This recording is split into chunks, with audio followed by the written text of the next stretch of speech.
Hola, buenos días. Vamos a empezar el curso de evaluación de riesgo ecotoxicológico de CETAC Latinoamérica y vamos a tener una pequeña clase introductoria acerca de contaminación acuática con el doctor Ricardo Barra de la Facultad de Ciencias Ambientales de la Universidad de Concepción. Sí, buenos días, Ricardo, ¿cómo estás? Hola, hola, buenos días y buenos días también a todos los que nos van a seguir a través de estos medios. Es un placer participar en este curso y ojalá sea de mucho provecho para todas y todos. Qué bueno. Oye, Ricardo, la contaminación acuática tiene una tremenda historia, ¿cierto? Yo creo que podemos empezar desde datos del siglo pasado, en que teníamos dos paradigmas totalmente contrapuestos aquí, ¿o no? Exacto, ¿no? La solución a la contaminación es la dilución. ¿Ya? Claro. Yo crecí en ese paradigma, en realidad yo crecí en ese paradigma y era el paradigma que dominó, yo diría, gran parte del siglo XX, el control y la regulación de la contaminación. ¿Sí? Total, el ambiente imaginado como un espacio que tenía capacidad infinita de diluir contaminantes. ¿Ya? Pero posteriormente eso demostró que parece no era el escenario que habíamos previsto. Muy de la mano de la extracción infinita de los recursos, que después se ha dado cuenta también hasta las Naciones Unidas, que cada año tenemos esta cuenta de ahorro que estamos con el saldo en contra. Exacto, ¿no? Esta huella, ¿cómo se llama? El cálculo de la huella ecológica, del consumo de recursos naturales renovables, ¿no es cierto? Que cada vez se va acercando hacia el mes de enero. Este año fue en mayo, ¿ya? Sí. Y eso que este año, en pandemia, sin duda, el impacto ambiental adquiere otras dimensiones y otras características. No tenemos tanto transporte, no hay tanta movilidad, ¿ya? Pero estamos más en las casas, se generan más residuos, está el tema de los residuos que generamos a partir del uso de las mascarillas y el COVID, etcétera, ¿no? Y Exacto. seguramente muchos de las y los estudiantes que están viendo este curso han visto ya fotografías en la prensa, ¿no? Con restos de mascarilla en las playas, en las calles, en los Para sectores los que somos rurales. buzos, eso es importante. O sea, ya veíamos mucha basura cuando buceamos, pero incluso hay muchos colegas ahora que están recogiendo no solamente mascarillas, sino que incluso implementos médicos en completo, bajo el agua, de plástico. Entonces, eso es complejo. O sea, tú dices que tú creciste en este paradigma de la solución para la contaminación, la dilución, ¿cierto? Sí, pues. Yo crecí un poco en la cola de esto y un poco más en el otro paradigma. Todo lo que, en el fondo, lo que hagas naturaleza te va a llegar de vuelta. Pero también mi generación, por lo menos, es un poco transicional entre estas dos. ¿Cierto? Y estaba siempre la discusión entre, no, si estamos todos súper bien con la normativa, lo que sale del efluente o lo que emitimos está súper bien, el ecosistema lo puede absorber y lo puede metabolizar, entre comillas, pero estamos viendo que no, y hace muchos años que estamos viendo que no, ¿cierto? Exactamente. Y eso implica que Ah, tenemos que reformular la mirada que tenemos en relación a la contaminación. sí. Es más, esto mucha gente lo vio antes que nosotros. O sea, Rachel Carson a mitad de los años 50 con Primavera Silenciosa, lo hizo notar muy bien, ¿no?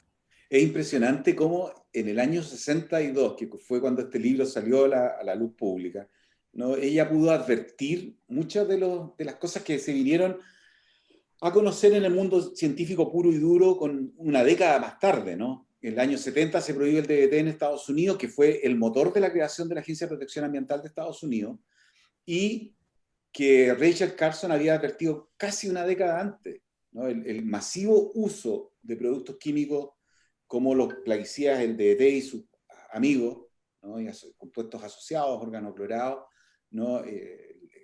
Estaban generando un tremendo daño ambiental, más que a la salud de las personas. Después se descubrió, ¿no?, que también había un efecto en la salud de las personas, pero cuando se usaba masivamente el DDT, hay fotografías, ¿no?, que muestran aplicaciones de DDT en personas, En persona, sí, en la ya, playa. en la playa, etcétera, digamos. O sea, es un producto que yo haría la analogía hoy día con el plástico, ¿no? El plástico lo tenemos en todas partes, lo usamos en forma masiva todavía, a pesar de que ya empiezan a haber ciertas restricciones.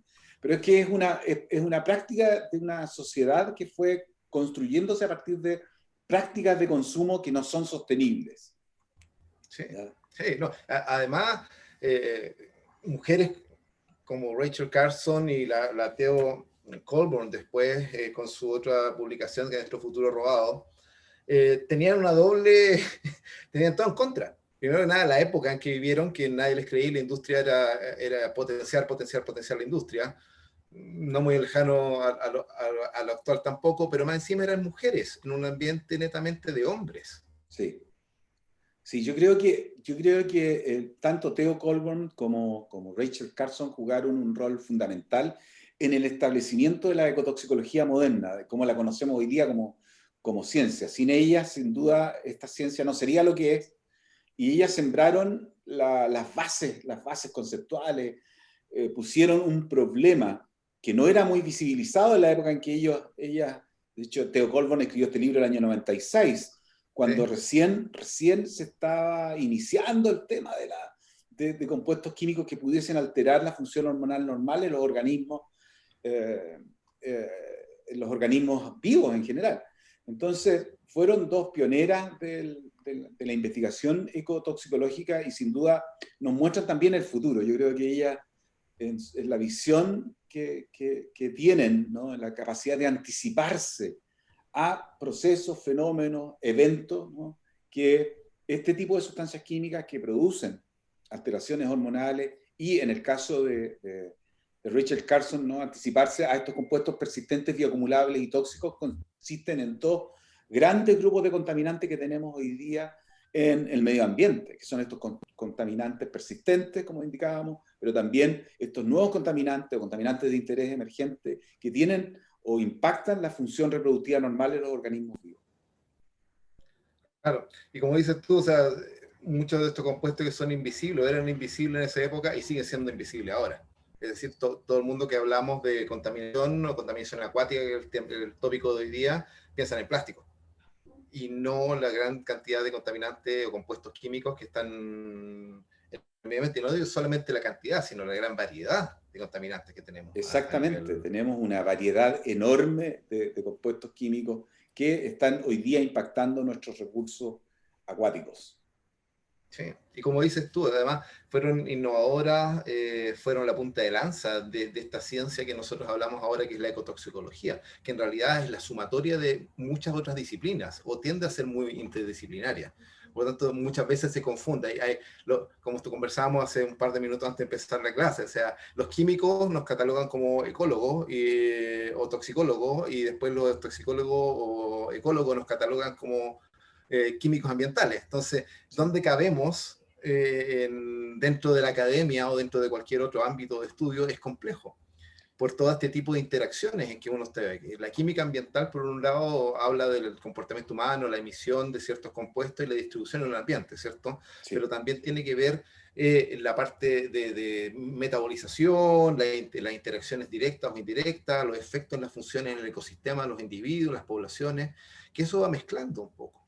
Sí, yo creo que nos ha faltado, y en particular en América Latina, un diálogo más estrecho entre la gente que hace más química del medio ambiente con aquellos que nos preocupamos también de los impactos que tienen los químicos sobre los organismos vivos y en particular, en este caso, sobre los organismos acuáticos.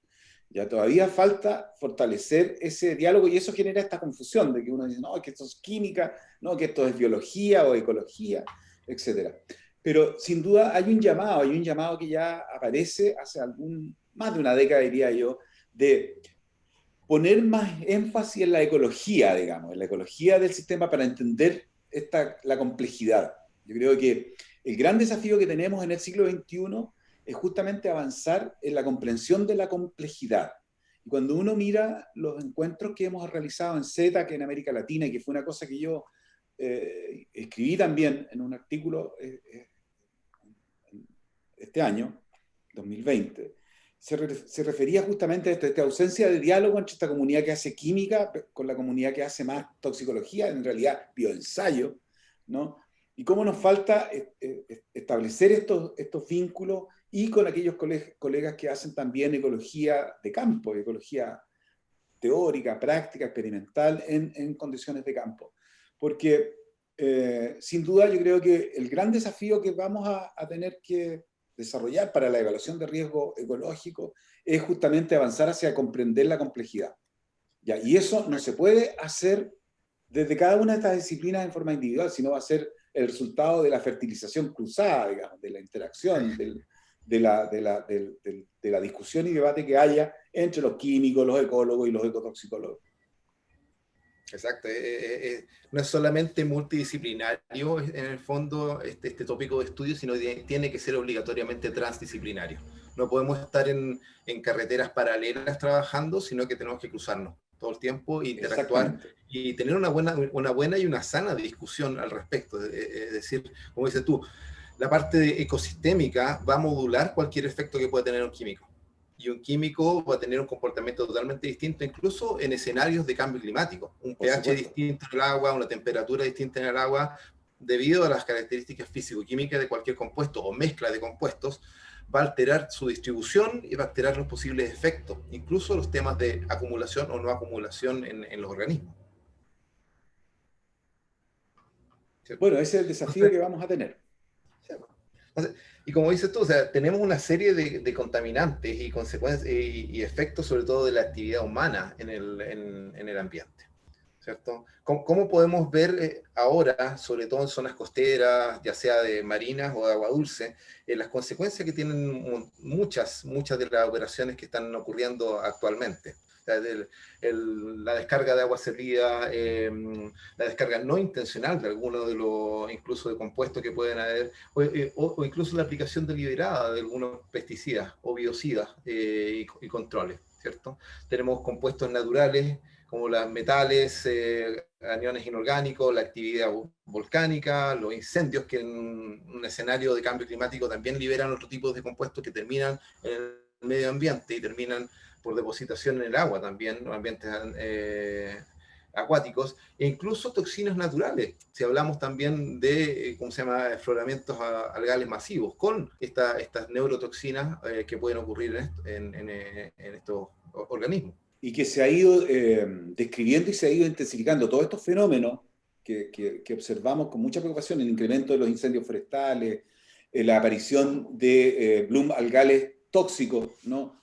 Recordemos hace algunos años nomás lo que ocurrió en la isla de Chiloé, que motivó una movilización social impresionante, nunca vista en la isla, ¿ya? Para establecer estas relaciones que hay entre la actividad humana y sus consecuencias, y no solo las consecuencias ecológicas, químicas y toxicológicas o ecotoxicológicas, sino que también las consecuencias sociales o socioambientales, digamos, que van generando esta crisis por esta suerte de retroalimentación positiva que estamos generando como actividad humana, en particular desde mediados del siglo XX, con esta intensificación que hay del uso de productos químicos, la intensificación de la actividad productiva, la intensificación de la extracción de materiales desde la naturaleza para poder generar esta suerte de bienestar que sabemos está hoy día en entredicho por la crisis climática que estamos enfrentando como comunidad global.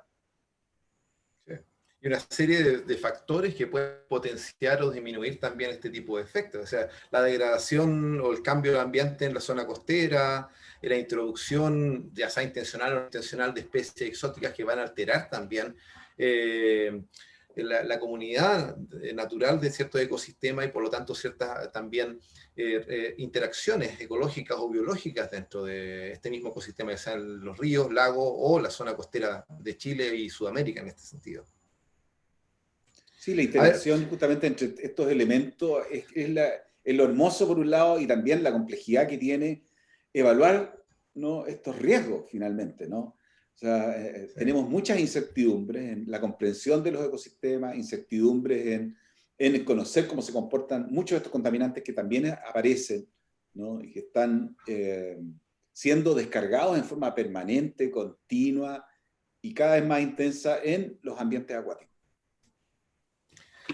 Y hay que tomar en consideración, incluso cuando se realizan estas evaluaciones de riesgo ecotoxicológico, que muchas veces es uno a uno. Es un contaminante, un organismo, o un contaminante en varios organismos en diferentes niveles tróficos, pero como vemos aquí en la lista la cantidad de contaminantes que tenemos constantemente, y vimos las diapositivas anteriores que están siendo liberados al medio ambiente, no es fácil, realmente no es fácil, y hacer una evaluación de riesgo ecotoxicológico, si bien es una aproximación muy simplista, podrían decir algunos, es una primera aproximación que es necesaria. Es Sí, sin necesaria para duda. este tipo de evaluación. Sí, no, necesitamos cada vez más avanzar hacia procedimientos de evaluación de riesgos de químicos, ¿no? Porque muchos de estos productos que aparecen en esta diapositiva son productos que ya han sido utilizados y se siguen utilizando en forma muy intensiva en la actividad agrícola, en nuestra vida cotidiana, algunos de ellos también, ¿no? Y seguramente esta lista vamos a ir incrementándola en forma exponencial en los próximos años, porque estamos liberando muchos productos químicos nuevos hoy día al medio ambiente, sin conocer cuáles son finalmente los efectos que estos tienen sobre la salud de las personas, pero también sobre los ecosistemas. Exacto. O sea, es decir, ni siquiera el principio preventorio o principio preventivo para muchos de estos contaminantes. Se acepta la normativa, dice perfecto, utilizan ciertas cantidades, pero tampoco existe incluso una fiscalización muy fuerte, o al menos en Chile, que conozca yo, no sé si conoce otras realidades en Latinoamérica, Ricardo, No, pero ¿tú qué crees? tenemos ¿Cuánto es el que... porcentaje del conocimiento que nosotros tenemos que es toxicológico de los compuestos que se están liberando actualmente en el medio ambiente? ¿Se están siendo utilizados? Es escasísimo. En realidad, yo creo que aquí sí estamos comprometiendo seriamente la sostenibilidad y en particular la sostenibilidad de los ecosistemas acuáticos en toda la región de América Latina y a nivel global también, ¿no? Nuestro conocimiento de muchos de estos contaminantes que aparecen en la diapositiva es bastante limitado, restringido, ¿no? Y eso obedece, digamos, en parte a la escasa inversión que hay en el conocimiento, la escasa inversión que hay en la investigación científica ecotoxicológica en la región de América Latina. Esta es una ciencia que está todavía en desarrollo y lo hemos ido viendo a lo largo de toda la instalación de la CETAC de América Latina hace ya 20 años, que ha sido un proceso demasiado lento para la magnitud de los desafíos que tenemos. ¿Ya? Es demasiado lento Toda para la la capacidad magnitud analítica del de desafío que tenemos. Latinoamérica estamos dependiendo de nuestros colegas en el hemisferio norte. Exacto, Mucho de los análisis que hacemos para nuestra propia investigación lo hacemos en colaboración, ya sea o de Europa, porque la exactamente. capacidad analítica es muy limitada para América Latina y Sudamérica en general. Yo diría dentro de los países más avanzados tenemos a Brasil. Brasil hay una cierta capacidad analítica importante. Pero Sí. fíjate tú, Gustavo, que en general, cuando uno mira todos estos contaminantes nuevos que empiezan a aparecer, por ejemplo, los órganos fluorados, ¿ya? Los fluorotelómeros, los compuestos fluorados, la capacidad analítica que tenemos en la región es bastante escasa y pobre. Son muy pocos los reportes que tenemos sobre la ocurrencia de compuestos tipo PFOS, por ejemplo, en la región nuestra. A pesar de que ya hace más de una década son parte de los POPs, de los nuevos contaminantes orgánicos persistentes. Sí. En el fondo, la industria de los agroquímicos o de los químicos en general tiene una capacidad de reacción mucho más rápida que los investigadores que estamos tratando de realizar investigaciones. Es decir, Sin duda. levantamos evidencia después de 20 años acerca de los órganos clorados, se están limitando el uso y inmediatamente saltan a los bromados, saltan a los fluorados para tener una alternativa. Y de tal manera que están dentro de la norma, por decirlo así. Están, de todas maneras, tienen un efecto que puede ser incluso peor al de los clorados, Exactamente. o similar al menos, Mm. ¿cierto? Como decías tú, aquí tenemos una serie de listas y esta lista incluso ya es vieja por lo que estamos hablando. O sea, Sí, son este es de listas de hace más de 2015. 5 años. Mm. Esto es ¿Cierto? 2015 y ya en 2015 el Chemicals Abstract Service ya registró el producto 100 millones. ¿Ya? O sea, esto no significa necesariamente, para clarificarlo a las y los estudiantes, que hayan 100 millones de sustancias en el mercado hoy día, ¿no? Las que hay en el mercado, distintas estimaciones hablan del orden de entre 150.000 y 200.000 sustancias hoy día en el mercado. ¿Ya? Una de las preocupaciones que surge frente a esta intensidad de producción de químicos, digamos, porque es una cuestión que es prácticamente exponencial desde hace más de una década, ¿ya?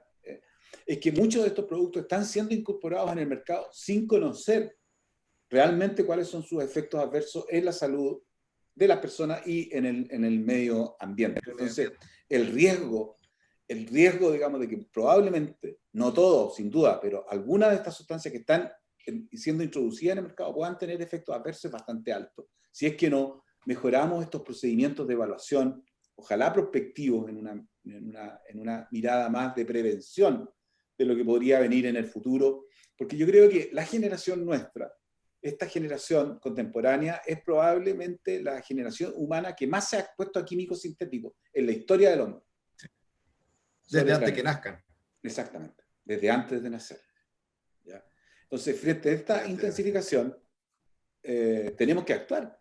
Y la forma de actuar es justamente contribuyendo con estos procedimientos de evaluación de riesgo que ustedes van a ir aprendiendo en el contexto de este curso.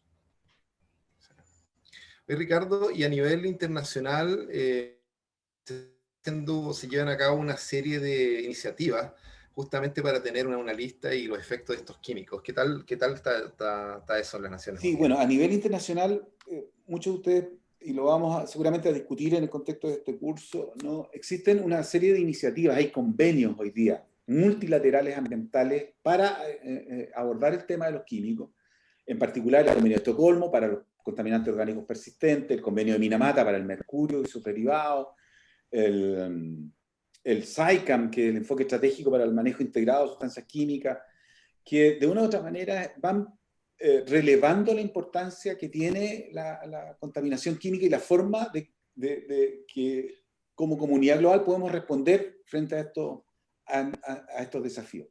La preocupación que tenemos es que en general el porcentaje de sustancias químicas de preocupación que podemos controlar y regular es bastante menor frente al universo de sustancias químicas que hoy día tenemos. Entonces tenemos también mucha incertidumbre. Se ha ido sin duda avanzando, pero como decía yo, la velocidad de entrada de nuevos productos químicos sin duda nos pone en un desafío enorme a los ecotoxicólogos para poder desarrollar herramientas cada vez más efectivas para abordar el tema de los riesgos antes que un producto químico se transforme en un problema ambiental y en un problema ambiental global. Como con los ahí también está la capacidad de la industria de incorporar a investigadores, porque estamos en una deuda enorme al respecto, o sea, lo hablábamos recién. La industria tiene una capacidad de reacción mucho más rápida que la academia para seguir investigando los efectos, los posibles efectos, porque además uno no puede estar viendo efectos en 2 o 3 semanas, o en un año, o en 2 años. Generalmente cuando uno realiza este tipo de investigaciones son 3, 4, 5, incluso una década de investigación para tener evidencia sólida para decir que tiene efectos o no. Sí. ¿Ya? Entonces, ahí la incorporación de investigadores a la industria y de investigadores que realmente sean responsables al momento de ir generando estos compuestos, ir testeándolos, por decirlo así, es importante. En Europa y Estados Unidos hay cierta incorporación. En Latinoamérica hay algunos casos de Syngenta que tiene, pero son mínimos. Sí, bueno, por eso en estos 2 informes, donde tuve el privilegio de participar, yo les recomendaría, están en internet, por supuesto, ustedes colocan UN Environment, Global Chemicals Outlook, les va a aparecer este documento. Yo creo que es una versión bastante actualizada sobre el estado del medio ambiente y las oportunidades que tenemos hacia el futuro. Y en cada uno de estos reportes, ¿no? Por un lado se plantea el problema es que estamos actuando en forma demasiado lenta para la magnitud del desafío que tenemos, pero por otro lado también hay soluciones. Y fíjense ustedes que quizá una solución bastante efectiva es la implementación en los países en vías de desarrollo de estos procedimientos de evaluación de riesgo ecológico, evaluación de riesgo ambiental para contaminantes en el medio ambiente acuático en particular. Sí, lamentablemente la realidad es un poco distinta, como hablabas tú. O sea, el uso o la intensificación de químicos hasta el año 2015, que es lo que estamos evaluando ahora, ha sido impresionante. Fíjate tú que en esta gráfica, ¿no sé? Ahí aparece la primavera silenciosa de Rachel Carson, ¿no? Y cuando Rachel Carson denuncia el tema de estos compuestos, estábamos en un uso bastante global, sin duda, pero un uso bastante modesto en relación a lo que tenemos hoy día, donde hemos prácticamente sextuplicado la cantidad de productos químicos sintéticos que están saliendo hoy día al mercado en términos de productos plaguicidas. Y sin duda esto tiene efecto en la biodiversidad, tiene efecto en la toxicidad para determinados componentes en el ecosistema del uso masivo y a veces, yo diría también indiscriminado de muchos de estos productos químicos. Es cierto, los pesticidas son necesarios para enfrentar graves problemas que tiene la producción agrícola, pero en general se trata de la producción agrícola intensiva. ¿Ya? A lo mejor lo que tenemos que hacer es pensar como sociedad de qué forma vamos desincentivando la intensificación del uso de productos químicos en estas grandes superficies plantadas con un solo cultivo, que sin duda desde el punto de vista ecológico es un blanco tremendamente fácil para que lleguen plagas, ¿no? Infecciones, etcétera, digamos. ¿Ya? Y sobre todo en un mundo donde se ha comprobado que más de un tercio de la comida que producimos lo terminamos botando. Exacto. De hecho, en el reporte anterior que yo les mostraba, la diapositiva anterior que les mostrábamos con Gustavo, justamente uno de los problemas que tenemos es que más del 30-40% de los alimentos se pierden. Se pierden desde que salen del campo hasta que llegan a su mesa. Y eso no es sostenible, por cierto, y necesitamos actuar de forma mucho más efectiva para reducir la pérdida de alimentos, considerando que tenemos del orden de 800 millones de personas en el planeta hoy día que están pasando hambre y probablemente esa cantidad va a aumentar producto de la pandemia. Un poco la redistribución de recursos, la riqueza en general, y una problemática que es súper actual también, social y política. Exacto. ¿Cierto?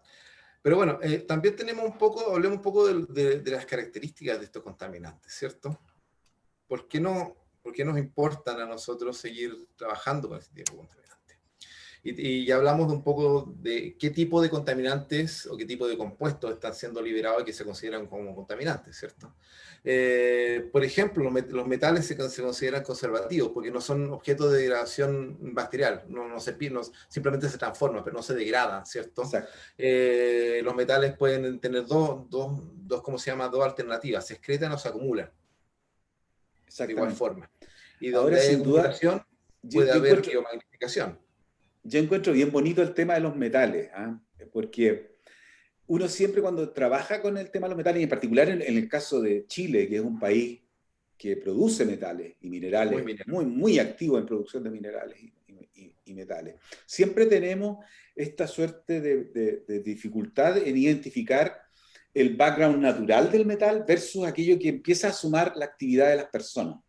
¿Ya? O sea, la actividad humana, digamos. ¿Cuál es el delta entre lo que tenemos en forma natural versus lo que agrega o adiciona la actividad antropogénica? Y yo creo que ahí, ya, bueno, con Gustavo y con el resto de otros grupos de investigación acá en Chile, hemos ido avanzando en el uso también de herramientas un poco más modernas, que seguramente van a ser las herramientas que vamos a tener que utilizar en el futuro para hacer esta mejor distinción entre el origen natural de un metal versus el origen antropogénico de ello. Y tiende a generalizarse también, es cosa de ver la norma para calidad de agua en ríos de Chile, es general. La norma secundaria que tiene el foco de proteger más a la biodiversidad, se ha implementado en, ¿cuánto? 3 cuencas de las 101 cuencas que existen en Chile y con realidades totalmente distintas desde Arica a Punta Arenas. Es decir, como tú dices, el background de metales en la zona norte de Chile es muy, muy distinto a lo que tenemos el background de metales en aguas como ríos y lagos de Patagonia. Entonces no podemos aplicar la misma norma. Exactamente. Y realidades ecológicas muy distintas, por lo tanto se va a modular, puede tener un efecto totalmente contrastante entre los organismos que han coevolucionado con esa realidad en el norte de Chile a la realidad distinta que ocurre en Patagonia. Por ejemplo, y ahí, bueno, yo creo que aquí la ecotoxicología hizo una contribución relevante, ¿no? Cuando se empieza a acuñar el concepto de compuestos persistentes, bioacumulables y tóxicos, donde también entran algunos compuestos metálicos y organometálicos, en esta gran definición de contaminantes de preocupación y de contaminantes de preocupación acuática en particular, ¿no? Y quizá una de las cuestiones que hace interesante el tema de los metales es justamente la complejidad que tiene su comportamiento en los distintos sistemas acuáticos, porque la forma química que determina finalmente su acción tóxica, ¿no? es dependiente de las características ambientales como el pH, ¿no? La presencia de sólidos disueltos, el potencial redox, etc. Hay una serie de elementos que de una u otra manera interactúan con estos metales y los pueden hacer muy tóxicos en algunas circunstancias y mucho menos tóxicos En otras. en otros escenarios. Sí, eso es lo que estábamos hablando recién, o sea, generalización acerca de los metales. A gran diferencia de otras sustancias químicas que están liberadas son naturales, son sintéticas, ¿cierto? Sí. Tienen ese background natural en el medio ambiente, dependiendo del medio ambiente de lo que estábamos conversando recién. ¿Y qué consecuencias trae ese hecho, lo que estábamos discutiendo recién? Es decir, va a ser más potencialmente bioacumulable, biomagnificable, va a tener efectos en un ambiente o en otro, dependiendo de cuáles son. Hay liberación de estos metales que pueden transformarse en contaminantes cuando están sobre los niveles normales. Pero, como decías hace unos segundos atrás, ¿cuáles son esos niveles normales? Exacto. Para cada uno de los ecosistemas que encontramos no solamente en Chile, sino que en el resto de Latinoamérica también? Que desde el Caribe hasta el sur, Tierra del Fuego, son realidades muy, muy distintas, ¿cierto? Y se pueden estar liberando por muchas distintas actividades, ¿ya? Hay que tener en cuenta también que los metales pueden ser parte de procesos fisiológicos naturales. Sí. Hay metales que son necesarios, entonces distinguir eso y también la homeostasis que puede estar ahí. O sea, tenemos menos niveles, tenemos un efecto, tenemos sobre esos niveles, también tenemos efectos que pueden ser negativos. Así como metales pesados que realmente pueden bloquear la degradación de algunos otros compuestos químicos. Exactamente, y eso es lo que hace muy atractivo la investigación con metales, considerando también el avance que han tenido las técnicas analíticas para poder observar su ocurrencia en el medio ambiente acuático, ¿no? Prácticamente hoy día yo diría que en todos los países de América Latina hay capacidades instaladas para medir metales en forma confiable en nuestros ecosistemas acuáticos y no es una limitante, a diferencia de lo que empieza a ocurrir hoy día con los contaminantes de naturaleza más orgánica. Sí. Bueno, y uno de los metales que tiene mayor relevancia o tiene ha llamado más atención en general, no solamente de los investigadores, sino por su efecto, es el mercurio. Tú lo nombrabas hace unos minutos atrás, el mercurio tiene su propio convenio. Sí. Su propio convenio para poder tratar de disminuir la liberación, el uso intencional y no intencional, por los efectos que tiene. Y estos efectos se vieron a mediados del siglo pasado en Minamata, sobre todo, y después incluso en Irán, nuevamente. Sí. Y así una serie de otros lugares, sobre todo, si lo llevamos a la realidad latinoamericana, en el Amazonas todavía, con la extracción de oro en forma artesanal. Todas estas comunidades, pequeñas comunidades que dependen mucho de la extracción de pequeñas cantidades de oro en forma muy rústica, están siendo expuestas constantemente al mercurio. Y el mercurio es un compuesto altamente tóxico. Exactamente. Y claro, dentro de las fuentes de mercurio al ambiente, porque aquí ocurre una cosa bien interesante que nos va a enseñar en el futuro cómo abordar el tema de los riesgos.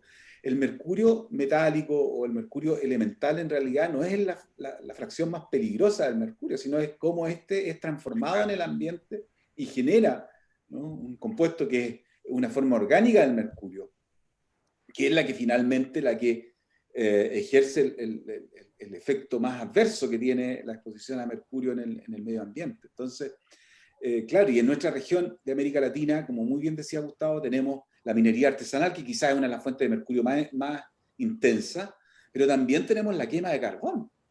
La quema de carbón, hasta el año 2019, Chile, el 40% de la energía eléctrica nuestra viene de centrales a carbón, ¿no? La quema de carbón sin duda también es una fuente importante de liberación de mercurio al medio ambiente. Y claro, cuando se libera al medio ambiente, como muestra muy bien la figura, ¿no?, empiezan a ocurrir una serie de procesos que nos hacen reflexionar sobre la necesidad de conocer esos procesos en el medio ambiente, porque aquí tenemos trágico ejemplo de un contaminante que probablemente no era tan tóxico cuando se liberó, pero que en el ambiente se transformó en un compuesto que es mucho más peligroso. ¿Se dan cuenta? Entonces, es Y el procesos conocer de el comportamiento bioacumulación y ambiental. biomagnificación lo potenciaron. Exactamente, ¿no? Y bueno, tenemos Minamata como un claro ejemplo de lo que no nos gustaría repetir en la historia de la humanidad. Exacto. Exacto. Por otro lado, como decías tú, Ricardo, tan gran grupo de contaminantes orgánicos persistentes. Y esto sí ha llamado la atención de la comunidad eh, investigativa, la comunidad académica por ya 40 años, diríamos, o Sí, más. sí. Incluso la nuestra, tenemos que ser bien honestos. Nosotros Sí, seguimos. empezamos estudiando los POPs como un grupo particular de contaminantes en Chile. Ya son contaminantes que vienen siendo estudiados en nuestro país desde el año 85. Los primeros reportes que existen son del año 85, o sea, ya prácticamente 40 años atrás, donde 30, 40 años atrás, que nos hacen relevar, ¿no?, como contaminantes o como sustancias químicas, a veces de uso industrial, otras veces de uso agrícola y a veces también de liberación no intencional, llegan a ser hoy día un problema global frente al desconocimiento de cómo estos compuestos se distribuyen en el medio ambiente, cómo son transformados, transportados a largas distancias, ¿no? Hoy día este tipo de sustancias se transformaron y siguen siendo un tremendo problema global. Y para ello tenemos un convenio, que es el Convenio de Estocolmo, del cual todos los países de América del Sur y Latinoamérica son parte de este convenio, que es cómo abordamos, ¿no?, la crisis que estos POPs nos imponen como contaminantes de interés global y con efectos muy adversos en la salud de las personas, pero también en los ecosistemas. Aquí la tragedia de los comunes es un efecto, o sea, lugares donde jamás se usó, jamás se vieron los beneficios del uso de estos contaminantes, se ven afectados y tienen resultados muy, muy negativos sobre el medio ambiente, sobre la salud humana, sobre todo el desarrollo social también. Exacto, y lo que muestra un poco la figura ahí es esta especial atracción que tienen este tipo particular de contaminantes por las zonas frías. ¿Ya? Entonces hay un fenómeno que es la condensación fría y destilación global, ¿no?, que hacen que particularmente este tipo de contaminantes se empiece a acumular en las zonas frías del planeta, en la Antártica, en el Ártico y por supuesto en las zonas de montaña como la cordillera de los Andes, ¿ya?, que nosotros hemos intensamente estudiado en los últimos 20 años. Es lo que decías tú, claramente. Este capítulo que está en prensa ahora, que escribimos hace poco, acerca de los POPs en Chile, muestra claro ejemplo de lo que estás diciendo. O sea, zonas de alta montaña, alejadas y una distribución a lo largo de un gradiente latitudinal en Chile, donde hay ejemplos de esta destilación global o esta destilación local o efecto saltamonte también en Chile, debido a sus múltiples ambientes, múltiples ecosistemas que tienen realidades muy distintas en temperatura, en viento, en radiación solar, etcétera, y que hacen posible estudiar en un solo país como el nuestro este tipo de eventos y de fenómenos. Sí, ahí el concepto de laboratorio natural que tenemos, por lo menos en el caso chileno, es una tremenda ventaja para hacer estudios en grandes escalas climáticas del impacto que tiene, ¿no?, ciertas características del medio ambiente, la temperatura, las tasas de precipitación, los gradientes climáticos en general, sobre el comportamiento de este tipo de contaminantes en un país tan largo como Chile. ¿Ya? De manera que hemos tenido también la fortuna de poder abordar el tema de los POPs en Chile y tener una comprensión un poquito más cabal de su dinámica y de sus posibles efectos. Pero no solamente en matrices abióticas, como vemos aquí, como sedimento, agua y ¿cómo se llama? Y tierra o aire, sino también, por ejemplo, como decía Ricardo, desde el año 81 es la primera evidencia que tenemos de POPs en biota y en grandes biotas como son las ballenas. ¿Ya? Ahí Pantoja y colaborador en el año 85 detectaron en grasa e hígado de dos ballenas distintas, aldrin, dieldrin y otros contaminantes que realmente la tabla que armamos para esta publicación enorme, este es un abstracto de la tabla que que muestra la cantidad de contaminantes que han sido descritos para distintos organismos acuáticos en distintos años, ¿cierto? Pues principalmente para Chile es muy básica esta investigación todavía después de lo que realizamos. O sea, si bien hay datos del 81, hay periodos muy largos en que no se había estudiado. 81, después el 85, después el 90, después pasamos al 2000 y en organismos muy puntuales. Algunas veces peces, otras veces ballenas, pero principalmente se ha estudiado en aves y estuvo la iniciativa del Muzzle Watch hace muchos años atrás, cuando se jugaron los bivalvos como bioindicadores.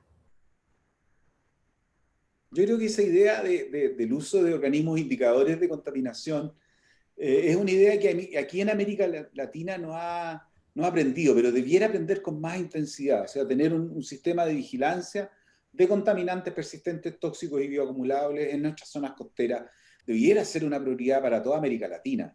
Entonces, la posibilidad que tenemos de replicar un Muzzle Watch es hoy día, yo creo, más factible que nunca, y ojalá iniciativas como estas sean también incorporadas por miembros de la CETAC que están en todos los países de América Latina, ¿no? Y que vamos a ir implementando este tipo de herramientas de monitoreo. Sí.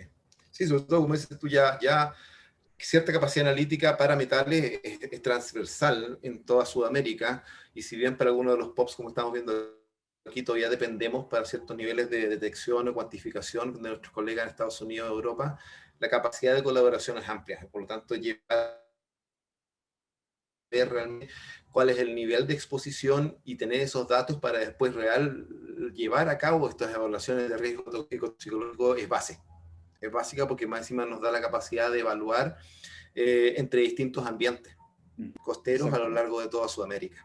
Y integra también la parte ecosistémica y cómo modula el clima, el ambiente, los distintos parámetros físico-químicos, la incorporación de estos compuestos a estos.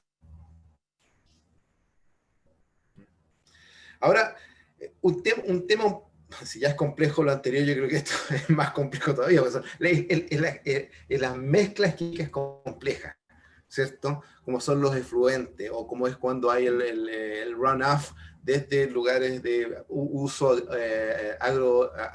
agroindustrial, ¿cierto? Sí. Que son las cuencas o la zona costera en ciertos lugares.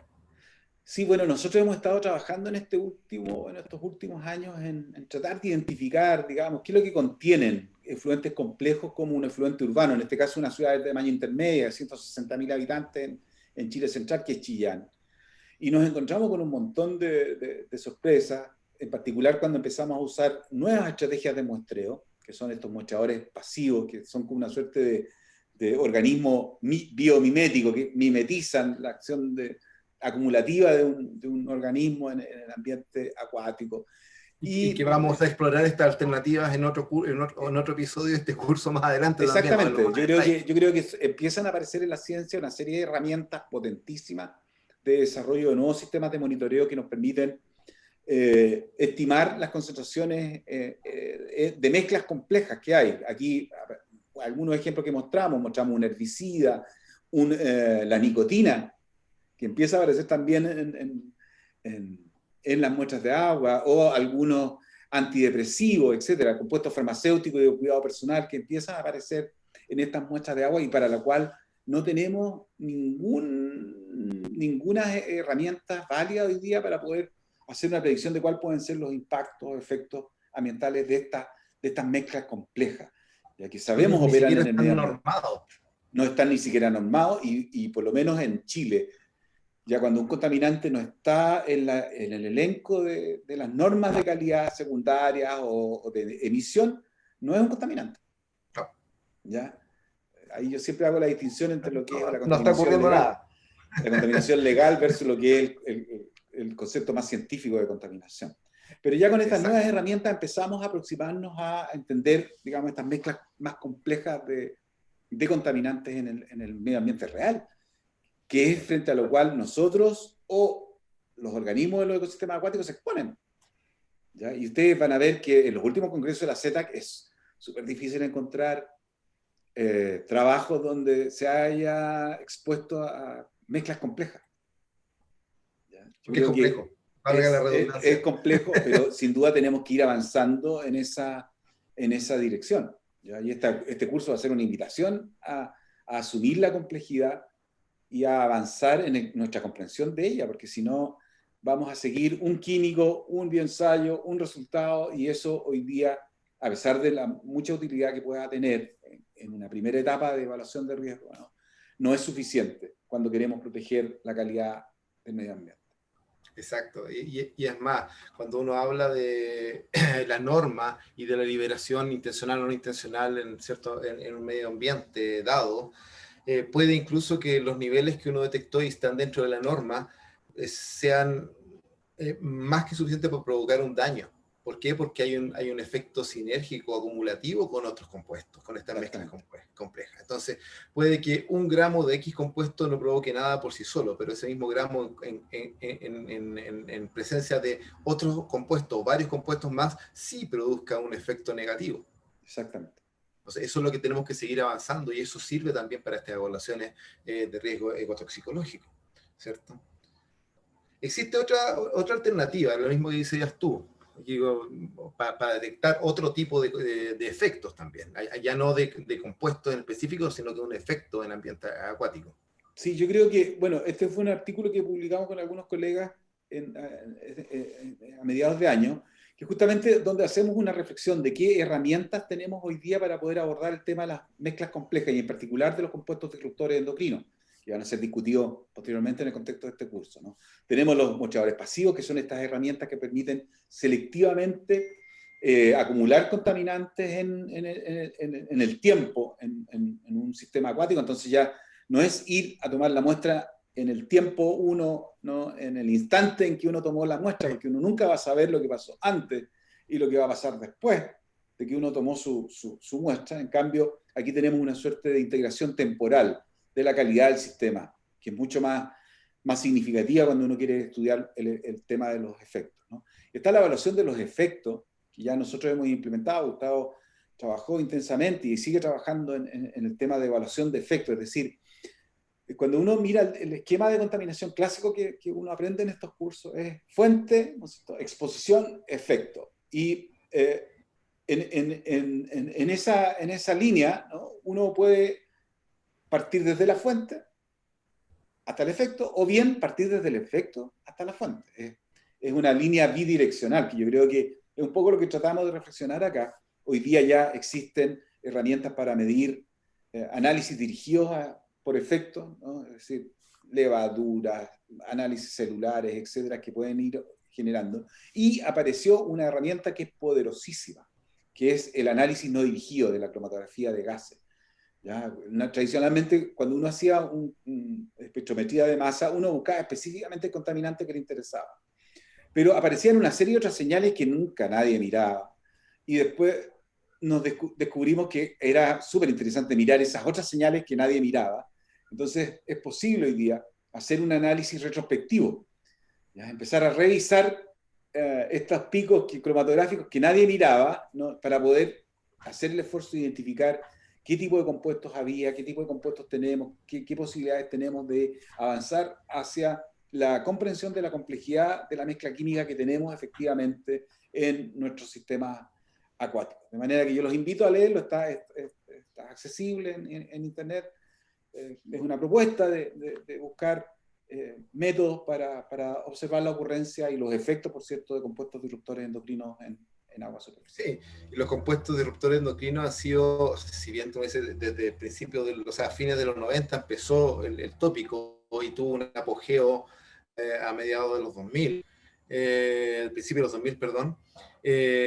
Hay muy poca información, sobre todo, por lo menos puedo decir para Chile. Lo que hemos estado haciendo este último tiempo es tratar de evaluar cuáles son los impactos de disruptores endocrinos en el sistemas acuáticos en Chile, que es uno de los potenciales efectos que puede ser considerado también dentro de esta evaluación de riesgo ecotoxicológico. ¿Ya? No es solamente la clásica aproximación de mortalidad o no mortalidad, sino que potenciales efectos que pueden tener efectos negativos, que pueden tener una disrupción hasta nivel poblacional. Aquí, por ejemplo, lo que hemos visto y que hemos analizado a distintos niveles de organización biológica en Chile, puede haber efectos a nivel de hormonas sexuales, con aumento de algunas hormonas, sobre todo lo que hemos visto aquí es un efecto feminizante de algunos de los peces, con aumento del estradiol o de la secreción de la producción de estradiol, pero también, y lo que no habíamos visto antes y que vimos en peces nativos, fue el completo shutdown de la producción del andrógeno en peces, ¿cierto? La 11 ketotestosterona en peces nativos expuestos a efluentes de celulosa estaba totalmente en cero, bajo el límite de detección, al mismo tiempo que en sitios aguas arriba se estaba produciendo en los mismos peces, en un ambiente más natural y en un ciclo natural de reproducción. Claro, yo creo que una de las cuestiones y uno de los grandes desafíos que tiene hoy día la ecotoxicología es que en general los colegas que estudian la biodiversidad mencionan siempre la contaminación como un elemento más dentro de la degradación de los hábitats, etcétera, la sobreexplotación de los recursos, etcétera. Pero finalmente es este tipo de aproximaciones las que nos puede alcanzar establecer una relación causa-efecto, ¿no? Porque si nosotros empezamos a descubrir, como fue en este estudio, ¿no? Que efectivamente descargas industriales tratadas con la mejor tecnología disponible igualmente generan impactos en el cuerpo que recibe esas descargas, tenemos que tener mucho ojo para el futuro, ¿ya? La mejor tecnología disponible o el hecho que cumplamos las normativas de emisión no significa que estamos protegiendo la calidad ambiental. ¿Ya? Yo creo que aquí emerge un nuevo desafío, emerge un nuevo problema, ¿ya? Que es necesario abordar desde el punto de vista del conocimiento científico, pero también de las futuras regulaciones que queramos establecer para proteger nuestros ríos en la región de América Latina. Sí. Es decir, volvemos a la discusión que teníamos antes, lo que no está normado no existe como contaminación o como efecto de contaminante, pero seguimos viendo una degradación constante de nuestros cursos o nuestros cuerpos de agua, ya sea continentales o marinos.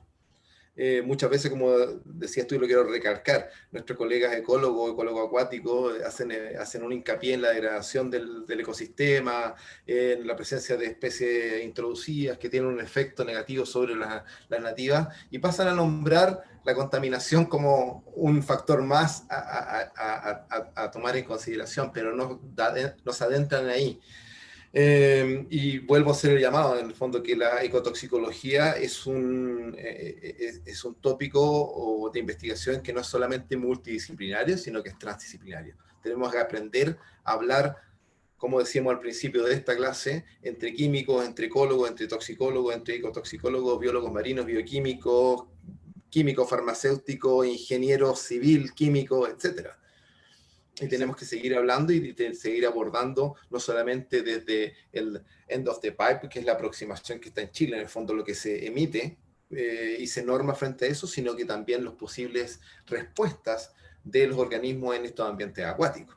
Y no respuestas no solamente a nivel de organismo, es decir, muerto o no muerto, o a nivel poblacional, aumento o no, sino que a este tipo de respuestas que, si bien hay mecanismos a distintos niveles de organización biológica que pueden compensar o no, a largo plazo se ha visto que son responsables del colapso de ciertas poblaciones. O sea, recordar un trabajo clásico de la Karen Kidd y colaboradores de 2007, en que expusieron a E2 a una población de peces en un lago en la zona experimental de lagos en Canadá, y después de años estaban todos los peces feminizados y la población simplemente colapsó. Sí, claro, imagínense. Y las concentraciones que ellos usaron fueron del orden de 5 nanogramos por litro de dinilestradiol. Entonces, esto nos hace pensar, digamos, que probablemente, sin duda, necesitamos avanzar en la comprensión de la complejidad que tienen estos temas. Nosotros hoy día no somos capaces de decir qué causa esto, qué químico o químicos causa esto. Sabemos que el efluente, digamos, es el efluente, pero no sabemos qué componente dentro del efluente es el que le confiere estas propiedades que seguramente no queremos o no querríamos, ¿no? Para la ocurrencia de este fenómeno que estamos observando en los peces que habitan nuestros ríos. Entonces, esto da cuenta un poco de la complejidad que tiene el tema ecotoxicológico, pero también da cuenta del interés y de la motivación que tenemos nosotros por ir avanzando en el conocimiento de estos complejos sistemas. Sí, ya que hay que volver a hacer el mea culpa de seguir trabajando con la industria, seguir trabajando con el gobierno, para que se norme y para que la industria en el fondo no se enoje cuando nosotros mostramos este tipo de resultados. La intención nuestra no es que cerrar un complejo porque está teniendo un efecto sobre un cuerpo agua, sino que mejorar. En el fondo, es como cualquier enfermedad, tienes que asumir que estás enfermo para poder tratártela. Si no lo asumes, simplemente nunca la vas a tratar. Exactamente. Esa analogía es perfecta, Gustavo. Yo creo que cuando uno se cierra frente a un diagnóstico, es el peor error que uno puede cometer. Cuando uno va al médico, yo lo que quiero es que el médico me diga la verdad. Si es que estoy enfermo, que me diga qué es lo que tengo y ojalá me plantee un tratamiento para superar esa enfermedad. Sobre todo en estos periodos de pandemia que tenemos hoy. Es más, con menos análisis, menos evidencia, un médico nos da un tratamiento que con toda la evidencia que se ha levantado en Chile y en Sudamérica a lo largo de todos estos años para los efectos de distintos contaminantes en ambientes acuáticos. Muy bien, creo que esta es la última, ¿no? Así que, Sí, Ricardo, te quiero dar las gracias por tu tiempo, por tu experiencia y pasarnos tu experiencia en esta clase. A todos los asistentes a la clase les quiero dar las gracias por asistir, para la redundancia. Esta es la primera clase de una serie de clases del curso de evaluación de riesgo ecotoxicológico, una clase introductoria donde planteamos la necesidad de evaluar de mejor manera o seguir evaluando en el tiempo como lo hemos hecho todos los investigadores en Sudamérica, la contaminación acuática y los posibles efectos de contaminación acuática. Así que muchas gracias, Ricardo. bien, gracias a ti, Gustavo, y siéntanse libres, jóvenes, de escribirnos. Ya aparecían nuestros correos electrónicos, si es que tienen dudas o quieren profundizar en algún aspecto particular, digamos, de lo que hoy día hemos estado discutiendo. A pesar de que esta es una clase introductoria, esperamos haberlos motivado. El desafío es muy bonito y ojalá que a medida que vayamos avanzando en las clases puedan ir incorporando en su formación estas nuevas herramientas, estrategias para abordar este complejo problema que es global, pero que también tiene manifestaciones locales muy importantes, que es la contaminación acuática. Así que muchas gracias por la invitación. Gracias, hasta luego.